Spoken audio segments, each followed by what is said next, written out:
What is wellness? I think of the image of wellness as like pure joy. The important thing is for people to choose, like, what do you want to do? Wellness are the things your grandmother told you to do. When you really start to think about it, the answer feels more complicated. I'm Maya Feller, registered dietitian nutritionist and author. And I'm Dr. Kavita Patel. We're the hosts of Well Now, Slate's new podcast on wellness. Join us every Wednesday as we tackle that simple yet important question, what does it mean to be well?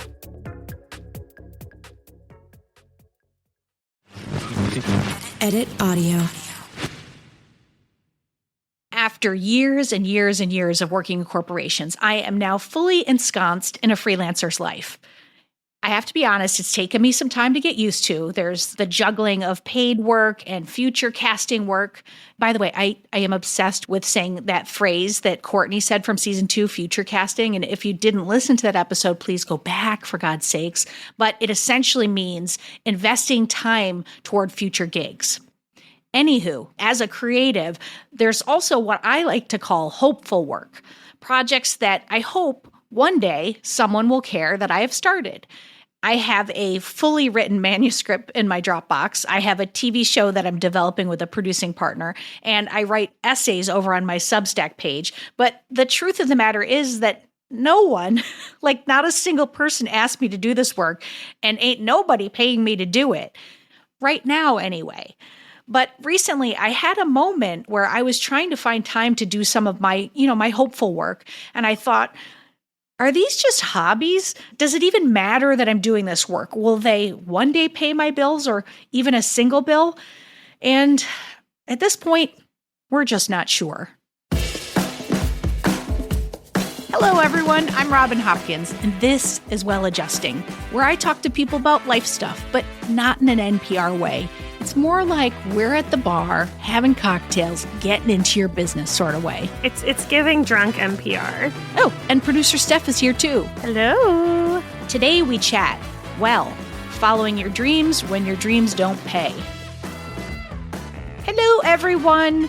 Today on the show, we have an exciting guest. Her name is Sigrid. She is an avid listener to Well Adjusting, which we love, and she wrote us about an issue that she has been having. So the scoop is she's a podcaster, she's a writer, a marketing guru, and she is definitely a self-starter. But she is up against trying to fight for her dream show when it doesn't pay the bills. And she's got real questions about if she's going to have to give up on her dream or if she can adapt it, or if she can, as Missy Elliott says, flip it and reverse it. I don't know. Let's see. Here's Sigrid. Hello, my name is Sigrid, but you can most Americans go for Secret. That's close enough, right? It's probably going to come out like that.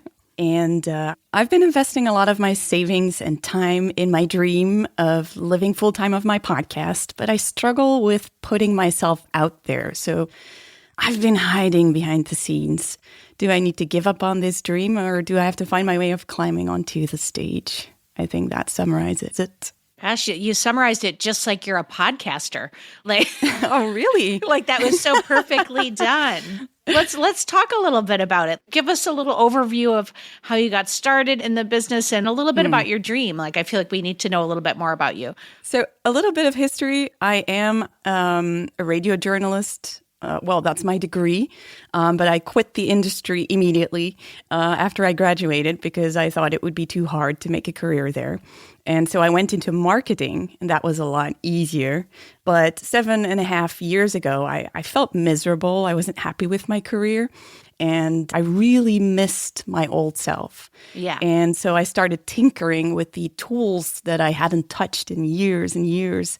And I started improvising with some sound effects and some music. And I came up with this ridiculous lesbian romance sci-fi story. And basically, it sounded horrible. My microphone had dropped many times over the years, so I sounded like a tin can. But I put it live. I created a ridiculous logo to go with it. And I had a podcast in 2 days, and something deep inside me said, this is what I need to do. And I knew it was nowhere near the product or the thing I wanted to create, but I knew I was going to get there. And so I kind of like closed myself off of all criticism, all advice, because I knew I had to protect that spark. And I kept going, and slowly I invested in a better microphone and better software. I took my writing more seriously, and very slowly it became this whole production. And I started having listeners, and they started asking me, "How can we support you?" And then I got burned out again, creator burnout, because I was still combining that career as a marketeer with the podcast. And I just couldn't do it anymore, because once you kind of taste that freedom of living your passion, living your dream, creating what you want to create, it makes it, for me at least, it makes it even harder to go back to that day job. And I totally burned out. And my then partner, my now ex-wife, said, "Okay, we can't do this anymore. You're not doing well. So how about you take the leap and you jump and you try this full time?" And of course, it was way too early, but still, it started this whole new chapter of trying to live of this creative thing. And I found out the hard way that it's very difficult, and that it also triggers lots and lots of emotions when you don't make enough money, and you start to panic, and you start to, sort of battle with these inner things like, do I try to make something that is more commercially viable, or do I keep doing my thing and have faith? And I guess I've been stuck there for quite a few years now. And I've tried many things. In the beginning, I was very principled. I wanted my podcast to be available to everyone. But I couldn't sustainably live off gifts. So I started a Patreon. That's pretty recent. I think it's not even 2 years. And I started, walling off some content. But still, it's not enough. And I'm still investing lots of savings. And I'm at the point where I have to say, like, when do I stop? And that's very difficult, because it feels, I wouldn't say I totally identify with the podcast. I trust that I can find other things to do with my life. But I still believe in it. Okay. Tell us, just so our audience knows more about it, because we're going to get into solutions and things that you might have to do, but I mean, marketing is part of it. So, I mean, for God's sakes, tell everybody about the podcast a little bit more in depth. Okay, so the Lesbian Romantic podcast is basically a very immersive podcast with lesbian romance stories. So it's like an audiobook, but on steroids, with music and sound effects. I never hired actors because I wanted to keep it small. I wanted to keep it lean. So I do everything myself. Just like everything. So you're writing the stories as well as producing and reading and everything. Everything. That's a fuck ton of work. It is. It really is. Okay. Yeah. Okay. So you mentioned that you're dipping into savings. So that's how your living is on savings. Yeah, basically. So I've two types of savings. I had some savings in my business as a marketeer. And so I ran through those by now. So this is the year where my accountant gets very worried. And I have some personal savings, and I use those as well now to just live off of. And I'm at a point where I'm like, I don't think this is okay anymore. So so what I did do is, because marketing it's much easier to make a living, but there too, I really struggled to put myself on stage. So I did launch a second content brand recently, and that's called Dear Marketing Guru, and it's kind of like a satirical blog, but with genuine marketing advice. Okay. So I'm trying, but the lesbian romantic thing is much harder. Yeah. Well, you've picked a type of content that requires a lot of work, because the writing has to be good, then it has to be produced, and you're doing sound design. Like, this is not, and this is an interview podcast, and it's still a fuck ton of work. So it's shout out to the Edit Audio team. Thank you, staff. Yeah. Like, I could not do it without them and hold a job. I couldn't. It just wouldn't be possible. So it's like, so you've picked something that's hard, and what I'm hearing you say is your runway's ending. You're going to have to find some solution. Is that accurate? What's your time frame on that? The end of the year, really. The end of the year. Like, I really want to break even in my business this year, and that's honestly, that's not enough to live from as a person. Like, I give myself a really tiny salary. Yeah. So it's even not sustainable long term, but it would be a first step to break even. And at this point, I know that's not going to happen because of the podcast. So I'm trying to do consultancy work in marketing. Right. But yeah, it's still going to be hard. So, okay, so I feel like there's two things. The problem's pretty straightforward, but then there is a little bit of the heart stuff around it. Like you've said several times that this is your heart and you just have such belief in this project, and it's a passion project. So you've got what you can do, and then there is the reality of the project in and of itself. So and the world. I feel like, yeah. Well, because I think that there's something that a lot of people don't know when it comes to podcasting. All three of us are going to know this, but podcasting is like you're making your money in a 360 way. Like they used to talk about 360 all the time in the media, like, oh, we've got to bring in digital, we've got to bring in this, but it's like most people are not making a living from their podcast. They're making it from ancillary, like, other things that come with the podcast. So, so in an industry that's tough. So I want to talk about like, there's going to have to be some form of a compromise in what your willingness is. But I also want to talk about your feelings. So I want to start with the feelings because I feel like if you just ignore the feelings and move into the practical, you're just going to get in your own way. Because you're going to be like, but I feel, and you may not even know that you're doing that because you haven't processed the feeling. So I'd love to start there. I'll push them down. Yeah. I'll fully lean into the rational thing to do. And then slowly, but very surely, the feelings will creep up and kind of like blow everything up. And I will throw every rational thing away. Yes, because that's how you know. Like as a general rule, at least for me, how I know I am acting from my emotions is when I'm not listening to logic. When I'm doing things that aren't logical and when I'm making decisions that aren't logical, it's because I'm in my feelings. So like, let's first talk about that. You've already had to make some concessions, and like, how are you feeling? I mean, you're saying the road is ending in terms of being able to do it exactly the same. So how are you feeling? I'm honestly, the first thing that comes to mind is I feel sort of guilty and maybe even.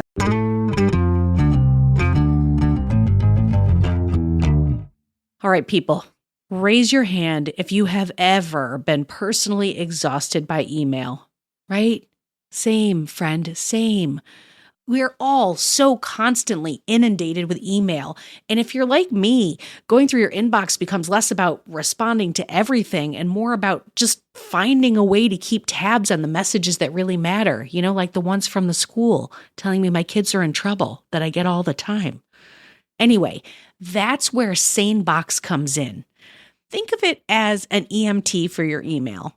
As messages flow in, SaneBox does the triage for you, sifting only the important emails in your inbox and directing all the other distracting stuff, you know what I'm talking about, into your Sane Later folder.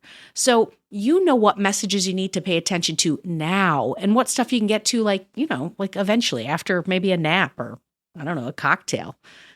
It also, and I know I'm waxing poetically, but it has some very handy features like the Sane Black Hole, where you can drag messages from annoying senders that you never want to hear from again. Bye, friend. Oh, and it also has Sane reminders to ping you if someone hasn't replied to your email by a certain date. I mean, nothing like having to follow up on your follow-up, am I right? All right, best of all, you can use SaneBox with any email client or phone anywhere you check your email. I mean, come on. See how SaneBox can magically remove distractions from your inbox with a free 2-week trial. That's a deal. Visit sanebox.com/well today to start your trial, and you're going to get a $25 credit. That's sanebox.com/WELL. Go ahead, folks. Get it. Like scared that people, like my listeners, will hear this. And I feel bad that, how can I say this? Like that I'm even admitting this, which could add pressure to them, Like I'm not supporting the podcast enough or this or that. And I don't want to communicate this in a way that makes them feel like they have to save me or something. Does that make sense? It does make sense, but it's not about you, it's about them. And I think that's incredibly unfair to you. Yeah. Like you're saying, like, I'm asking you about your feelings, and your first feelings were about hurting someone else. And that's wonderful. And that makes you a lovely, lovely person. But it sounds to me like right now you're not taking care of you first. So if I were to say, what are your feelings about you, and that, like, how does that make you feel? Okay, so this is going to sound like I'm in therapy. I'll try to say it without getting too emotional, but I guess I feel resentful. I feel disappointed. I feel like I failed. I think those three will do for now. Those are all big, so they will do. Yeah. And you got to sit in that for a minute. You don't have to, but I would encourage you to, as awful as that's going to be, and to process that in whatever way you do. There's a little bit of grief here, because no matter when we start to move into solutions, no matter what we say, some change is going to have to happen because the plane's got to take off. So there's some grief there, and you have to let yourself feel that, and you have to really take care of yourself during that, because you had a dream. And you went for it, and you went for it big and bold, and you did it by yourself, and you accomplished amazing, amazing things. But it's not a linear thing. It's like, to me, this is not a failure. This is like, you're going to have to readjust. You're going to have to stop and, like, it's like if you turn a telescope, you have to, like, refocus. That, that's what you have to do. But it doesn't mean that this is going to end. It just may look different. Yeah. I think also, like, you did take the leap to do it, which is more than a lot of people can say. Like, most people don't do that. How few people do that? Yeah. Like, celebrating parts of this and being like, well, okay, I did this. And yeah, maybe parts of it didn't work, but parts of everything don't work. Yeah. My business hasn't been the same business since it started. You have to, like, change it and move with things and, like, adjust to, like, make it either more enjoyable for yourself or better for other people or, whatever. But that doesn't mean that I failed, and it doesn't mean you fail either. Like, you're just adjusting. You're well adjusting. You said that one of the feelings that came up was resentment. And I guess I just want to ask more about that, because we don't hear that very often, and I'm not totally clear on what you are resenting. I think I've heard it a couple of times from other creators, or I've recognized it maybe. I think there's a sort of, it goes hand in hand with a disappointment where you reach a certain number of people and you hear a lot of positive feedback, or you don't, but you see that they download your stuff every week or every 2 weeks or whatever. And then you ask them for support, and it doesn't have to be much, but then such a tiny, tiny, tiny percentage of people who actually tune in every 2 weeks, in my case, actually support the podcast. And I already feel bad saying that, because some people support it insanely, like give so much in any way that they can. Yeah. And those are the people, these huge fans that have kept me going for so long. But from the start, I knew I was in trouble having these huge fans in sort of a way, like they were keeping me going. But I knew it wasn't sustainable. I would be much better off with a lot of people who are kind of like a fan and are willing to buy me a coffee every month, I need a lot of those. The people who support, it's usually somewhere around 1% to 3% of your total listeners. So that's, when you start doing the math, you need to get a lot of listeners. And that's where the model sometimes falls apart. Yeah, because my content is super niche, know, and even within the queer community, it's niche because not everyone likes romance. So it's a niche in a niche. In a niche, it keeps going. And that's probably why some people are such kind super fans, and they do everything they can to keep me going. But building that larger audience that is required to keep going sustainably. And I think my percentage, I would probably put it at 4 to 5. So I'm doing really well. That's compared amazing. to other. That is amazing. Yeah, but I can't seem to reach a large enough audience to keep going as the way I am right now. Well, I want to say this. I love Steph's question. And one of the reasons I love it is because I think one of the things that I'm going to recommend is like journaling or, however you get into what your feelings are and like investigating them a little more. Because like I think of resentment and I think sometimes I'll get resentful, like, fuck, like, why can't we surface this to more people? And why does shit stuff do really well? Or, like as an actor, I'm just like, that person sucks and they got that part. It's like I'll have all kinds of resentment for out here because sometimes hustle doesn't equal success. And that pisses me off to no end. So I think that there is some component while you start to build out a new plan for how you're going to approach this. I think that it'd be really great to do some investigation into your feelings, like long walks. And I had a little image of just like, I want you to throw a party. Like, I want you to throw a party, even if it's like you're the only person who comes and you're dancing home alone, but a party for all that you accomplished. Like Steph said, so many people talk about a thing they want to do and never take the leap. Like 99% out of 100 never do the thing. And so you have put yourself out here on a limb that even of the 1% that jump, your limb is so much further out than so many people. And I think that within that, you need to celebrate the growth. You need to celebrate your creative. You need to celebrate that you have 4 to 5% of your listeners have helped you keep this going for 7 years. You need to celebrate yourself. Like, I think there needs to be some kind of a party that says, like, I fucking did great before you make any changes. I also think like coming from that place of like, when you start recognizing and like talking about how the things that you're grateful or proud of or excited about, usually like more of that comes into your world. And it's not necessarily that more of it comes into the world. Sometimes, sure, like it brings in more people. But I think you start recognizing it in other parts of your life. So I also think that would be great. Plus, if you're like, shout out to these 4 to 5%, I'm obsessed with you. Like maybe someone else will hear that and it'll go to 6% because they want you to be obsessed with them too. Yeah. Yeah. I think that there's like a this or that thinking that's happening right now. Like, I'm either going to make it or I'm not going to make it. And I think I'm suggesting that as you process your feelings, what may occur is this new space of like, oh, there's this hybrid option that I didn't think of, or there's this, or, it's like, sometimes like Steph said, like her business looks totally different than it did when she started. I'm sitting here podcasting and I didn't know that I was going to end up podcasting when I started off as an actor. Sometimes just things shift and that's actually okay because something can come in that wasn't available when you were banging your head against a wall. Yeah.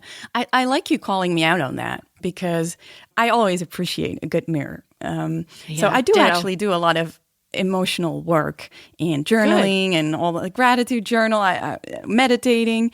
But I think, the grief, the resentment are emotions that I often, it's you can have a gratitude journal and meditate and you can still manage to push things away, You're kind of like, you're kind of like, you feel bad or sad and you focus on something else. And then you're all grateful for the beautiful tree in your garden, but you haven't processed the resentment, that I'm really good at that. But I like you calling me out on the black and white thinking because that is definitely something that I've had to work on since I was a teenager. A teacher called me out on that too when I was struggling, like, oh, you think in black and white. So I know that's something I tend to do. And I think right now, because of that hard deadline or what I think is a hard deadline, it gets worse again. Yeah. Oh, for sure. For sure. Like when deadlines and when fear approaches, I know that all my worst things just come up louder, bigger, all my fears, all my, just because you're scared. A deadline is scary. And this is no small deadline. I think it's really natural that you would feel that way. And I'm so glad to hear that you do a lot of emotional work and you do a lot of meditation stuff. So it's like, you may be able to move through that fairly quickly, which is great because you're a doer. And then you can start to get into all the things, like you can have your feelings and you can be like, okay, well, this sucks. This isn't exactly how I wanted it to be. but this is where we're at. And this is the elephant in the room. And I think there's some real visioning to be done. Like, I'm glad to hear you're starting consulting work. That's great, because you may have to. It reminds me of our episode with Courtney. Like, she had like her dream job, but not her dream money. It was like in season 2.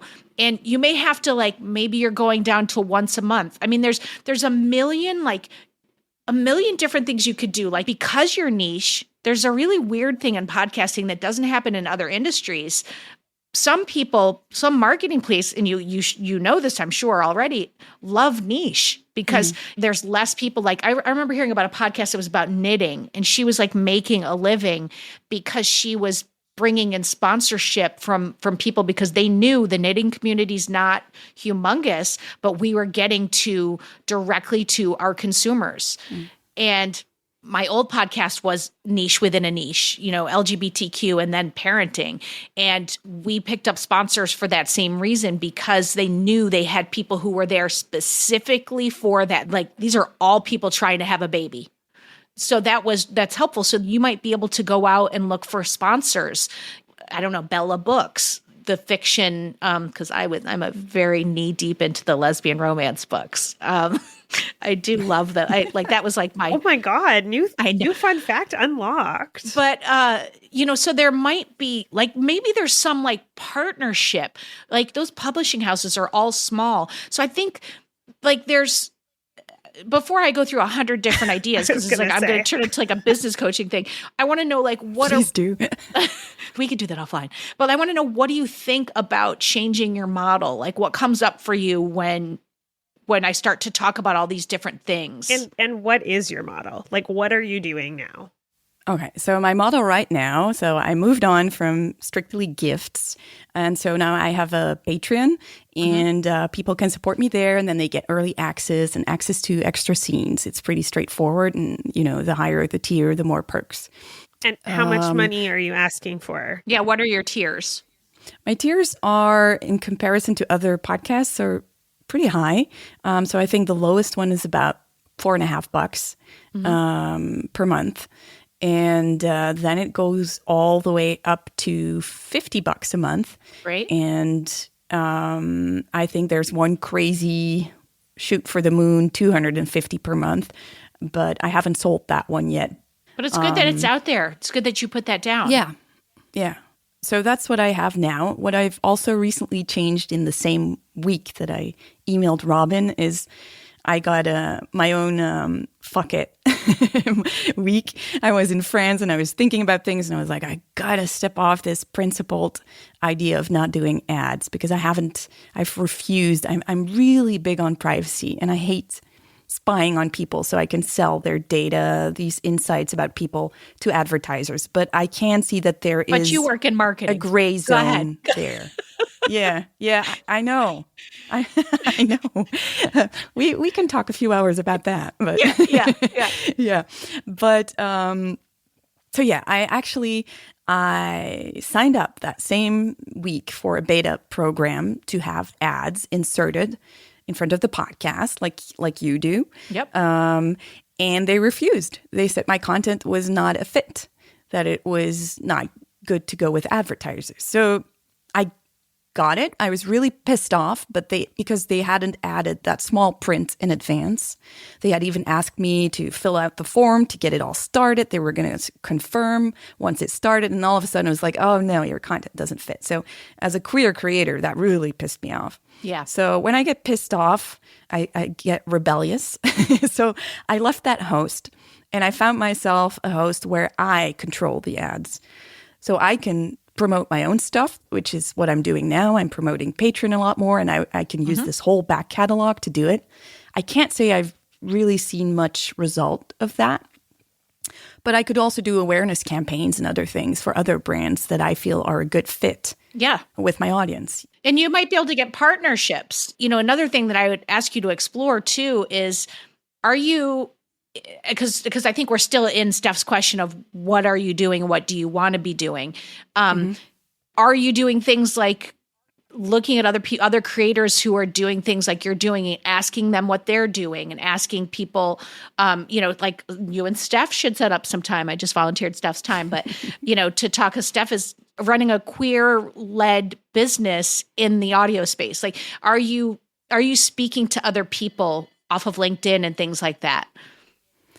Not enough. I can pretend that I have, but it will be these one-shot things where I send an email and then I don't get a reply and then I give up and I'm like, see, that doesn't work. So I'm not going to pretend that I did. I love your honesty, though. I really do love your honesty. Well, it's like I don't see him anymore now, but when I went to my therapist, he would say the same thing. And I was like, I'm paying for this hour. I would be stupid to start lying to you. So I want to use your advice and your time as well as I can too. I think even like everyone knows different things and has different networks. So it's like, it is a good tip to like be networking with people, and not even just for information, like getting information from other people and what they're doing, but also for building a community. Like, guess what queer people do really well?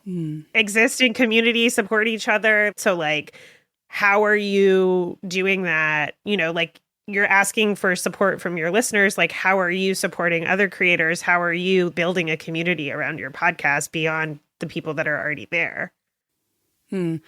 I used to have a community on my website. It was wonderful for a while, but then it got very intense to maintain it, to moderate it, and it got a little bit dramatic and difficult, and that kind of killed it. And then not too long ago, I started over on Discord, but it's a very nice community, and I love talking to listeners there. But I wouldn't say I very actively have everything that I tell my marketing clients to do planned.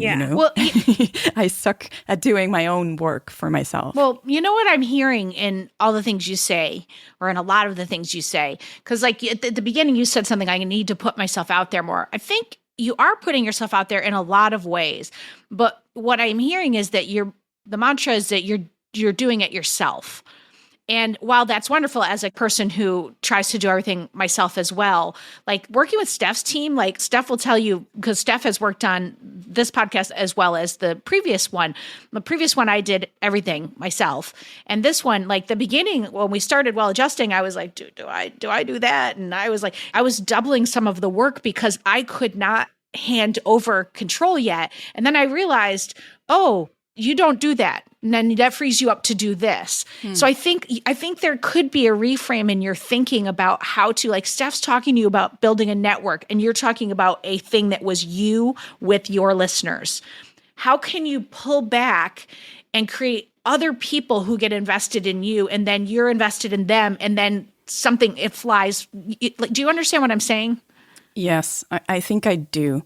I was listening to you and I was trying to focus and listen and not think myself, but I did suddenly realize like, oh my God, I have to let go. I'm trying to want two things at the same time for this podcast, and I can't do that. I can't keep doing that. I am telling myself that I need to be an entrepreneur because I have some distant dream of doing this full time, but by now I know that is not working in the way that I want to be working. So I could possibly make it work, but I would have to do things that I don't envision when I picture my daily living and what I want to do with my daily life. So I think I have to let go of that. And I do, because by the way, that's wonderful. This is part of your party. That's a wonderful thing you just did. And I think I do, what really touched me is, yes, I need to embrace this community more. That could still help me, It might not take me to a full-time level or even a solid part-time level, but it might still help me, and I will reach more people. And in the end, if I reach more people with my stories, then I'm happy. So I need to tap into that. And for the rest of my income, I think I need to find another solution, and I need to stop burdening the podcast and its listeners with that. And I need to come up with something I can do. And I can do many things. And most of them I don't like to do. So that's another problem. But, I mentioned it at the beginning of the podcast. Like, I know that it would be much easier to do consultancy in marketing. I can make money there. But then all these principles and the introvert and everything gets in the way again. But for the first time in, I think, 10 years, I've recently found a way of showing people what I can do in marketing. So I guess you could say I finally found my voice in marketing as well. That's why I started this satirical blog. But again, why I'm sharing that is I chose, again, fiction. I chose wrapping things up in a story. That is my core. That is what I want to do with my life. So I think I need to protect that. Yeah. And I'm for it. And you will find the line. You will find the line of what you have to do to pay the bills. I'm just going to say this because I think you might also feel this way. I used to be really scared about, I'm still scared. I have to like shut up the voice in my head that is like, don't reach out to people for favors, or like, no one wants to hear from you, like whatever that is. Reframing that in my mind to be like more about building community has like really exponentially helped me, because the truth is that like everyone wants community. Like everyone wants people around them that understand them or understand parts of them, and like to be like in conversation with people. So I think number one, don't be afraid to do that reach out. But number two, like I find, one email from someone saying that this show or an episode helped them is enough goodness for me to see the value in it for like a year, So keeping those moments, like acknowledging those moments and celebrating them, number one. But number two, like, by the way, that means listeners keep emailing hello@editod.io and telling how much you love this show, because we need staff and Edit Audio to continue this show. Yeah. Thank you. PSA. PSA. But yeah, it like keeps, it keeps it going, and I think it helps keep the resentment at bay. Yeah. That's a really, really great point. I too struggle with asking for anything from anyone, because I'm like, I got it, I'll do it. I just never want to ask. I didn't get it on my own. I didn't. And I've finally just been like, I reframed it to, I like your community, but I reframed it for me to, I know that I offer that to anyone. Anyone reaches out to me on LinkedIn, I almost always take the meeting. And I'll, anyone, I've done 100, like, how do you podcast 101s with people. I'll always give that out. And that allowed me to be like, oh, I do that. It's okay if I ask someone else, and they can say no. Mm-hmm. I'm going to give you one more piece of homework, which is to make a list of the things that you enjoy about your life and making your podcast, and then the things that you hate, and see if you can offload some of the things that you hate. Like if you hate social media, like maybe that's something that you could get help with. Or maybe it'll just define the parts that you love and make you realize that like, okay, I love that like my energy isn't depleted at the end of the day. What's a job that I can have that will also let me maintain my energy? Like, or I don't know, as an artist, sometimes you need stories from the real world. Like maybe you work at Trader Joe's and listen to all of the people and get like more ideas for your show. And that can be inspiring. We talked so much in this episode, more than I think we normally do. So I want to ask you how you feel before we close this out, because I want to make sure we didn't talk so much that we talked you into a hole. No, you didn't. You didn't. How do I feel? I think I need to send some emails and kind of like look for partnerships, or look for people who can help me come up with partnerships and tap into that community. And I really like the idea of doing some sort of party or ritual where I let go of certain expectations of the podcast, and then think like, if I did that with the podcast, I can do it again. I think I need to start believing in that and accepting that. Yes. And I love your honesty. I think that is going to be such a help for you. And I love your willingness to like call yourself out. Like that's going to, and to stand your ground and be like, no, this is where my line is. Like those things are going to continue to help you as you go into this next phase. And I'm just excited to see what you do. All right. Me too. And I think now, but we also you got to give one more pitch to everybody about your podcast, because I cannot be the only one who absolutely loves lesbian fiction. I just can't. You want me to pitch? This is probably the thing I'm worst at. I think it's a good practice then. Okay. I think in the beginning, I had this mission statement, like I want to make people smile and hope with immersive audio fiction. And I think that's what I'm still doing. I just want to make people smile and kind of like cuddle up and put their headphones on and feel all the emotions and feel that hope of connecting with someone. I think that's what romance stories do, is bringing us that hope for someone we can connect with or reconnect with the person we're with. And I hope my podcast and my stories contribute to that for my listeners. I love it. Well, thank you so much for just, thank you. First of all, thank you for listening and for reaching out and being like open to sharing your story. This was wonderful. It was wonderful for me too. And I really look forward to the next season. Yay. Thank you so much. Well, let's get a little deeper. All right, people, update alert. Sigrid hit us up and she is already starting to network. I am so proud of her. Mm-hmm. See, I have a feeling with her that she, like the way that she was like working it out in real time, like she's going to be able to keep her dream alive in some way and still make money, you know, in a way that doesn't give both you and I and her financial advisor a heart attack. I think that's going to happen. Yeah, me too. But while we were talking about this, I was thinking, you know, we held her feet to the fire a little bit in this episode. You know, we were coming at her, and by we, I mean mostly me, because you're always delightful. But we both say that we're horrible networkers. And so my question is, I always say that you are not. But do you think it's true? Like, do you still feel that way, that you're a bad networker? Well, what's so interesting is I always say that you are not. No, I'm horrible. I'm horrible. I don't think you are. I mean, you know so many people. You know like a million people. Every time that someone reaches out to me, you know, just trying to get an in the industry or just trying to meet someone for this, I'm like, oh, you should talk to Robin, even if it's like not even the same industry, because you're just so good at like talking to people and being in their corner and building like a group of people around you. You know, what's funny is that I'm always like, you should talk to Steph. She's got this fantastic company. Like, we're both doing the same thing for each other. Yeah. I always say I'm bad at networking because I think, similar to you, I'm bad at faking it. Mm-hmm.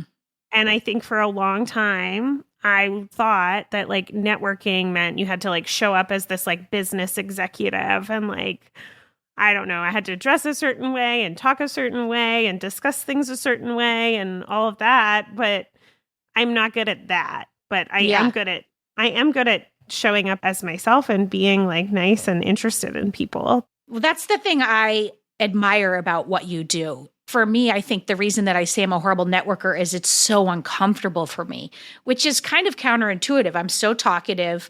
I talk about myself. I write about myself. But when I get into a room full of strangers and we have to just talk about surface level work things, I get really up in my head. And then I just like, I don't want to. And I feel like people are going to think I want something from them. And then I just end up hiding in the corner by the food table. Like I'm just, but I admire what I've learned from you in networking is seeing that what you do is just walk in inquisitively, just like these are real people. And I don't know why I didn't think of this because it's so kind of obvious, but like I was putting all this pressure on it as a work thing. Like it's a schmarmy salesy thing that we're trading. Like I've got this business proposal for you versus the way you walk into it is just like, oh, hey, I love your coat.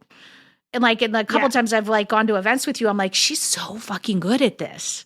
Oh, thanks. You're welcome. Try now to like network as if I'm like a bartender. That's it's almost like I should look at it like it's an acting role. Like today I am the bartender and my job is to ask 5 questions about you. Yeah.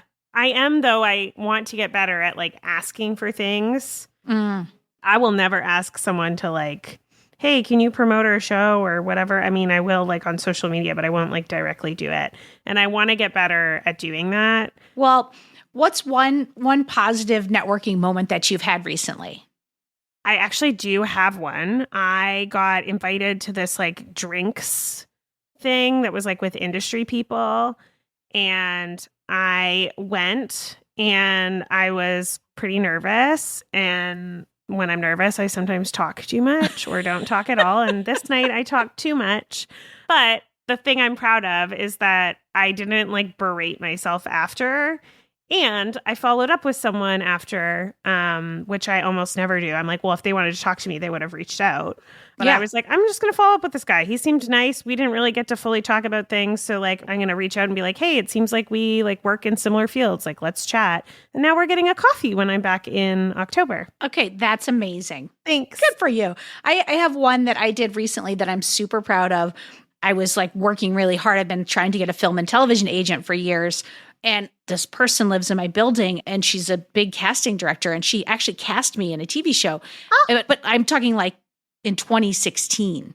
And I asked for her help, which I never would have done. And I had to write the email in a way that was like, don't worry about it if you can't, like no big deal. Like I did all of that. And she went above and beyond and actually set up meetings for me. And I now have an agent because of her. What? Amazing. Yeah, I know. And I never would have done that before. But I finally just started being like, you know what? I help a lot of people. So I was like, why can't I do that too? Why can't I ask? Yeah. So you can and you did. Hell yeah. Can and I did. Well, what I love about all this and about this and about the interview with Sigrid is that I hope that when folks listen to the show and like when we're talking to people that they see that we're challenging ourselves to step out of our comfort zone as well. And, you know, I feel like if you and I can do it, like, you know, a pack of idiots, I feel like anyone can do it, right? We're all out here trying and we're not perfect, but we pick ourselves up and we try again. And I don't know, I feel like that's what I'm really proud of that we're doing. Me too. We're really sitting in that ... between well and adjusting. Oh my God, that's brilliant. I love that. Well done, Steph. Well done. Okay, another well adjusting in the can. I am so proud. As I'm saying goodbye here, I want to say a big thank you to Sigrid for being so open. I loved your honesty and your willingness to express what is what for you.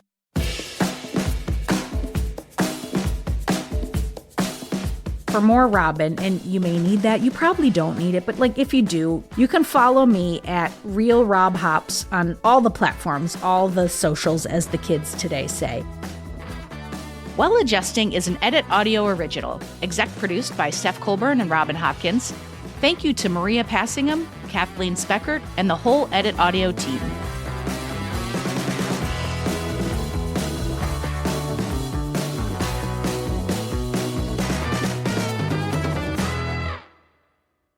Oh, hey, before you take out those AirPods, this show is just for entertainment.